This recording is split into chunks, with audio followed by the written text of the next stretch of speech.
یه واقعیتی رو همه باید در مورد مسائلی که مربوط به دندون میشه که حالا من در موردش اطلاع دارم، هر کسی واقعا اینو باید بدونه.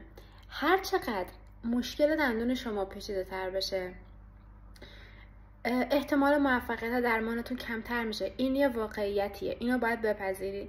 اگه یه سوراخ کوچیک توی دندونت داری ولی درد نمیکنه و نمیری پرش کنی، میگی چون درد نداره بذار به درد که افتاد حالا بعد میرم پرش میکنم یا حالا کاراش انجام میدم، اینو باید بدونی که داری یه ظلم بزرگ در حق خودت میکنی. چون که هر چقدر اون پوسیدگی پیشرفت کنه، اون کار دندون تو پیشرفته تر بشه، به پروسیجرهای بیشتری نیاز داشته باشه، به استفاده کردن از مواد و مهارت‌های بیشتری نیاز پیدا کنه، کلا اون بحث هزینه رو هم بذاریم کنار. فرض کنیم مثلا هر چقدر هزینهش بشه هیچ مشکلی نداری، احتمال موفقیت درمان شما میاد پایین‌تر.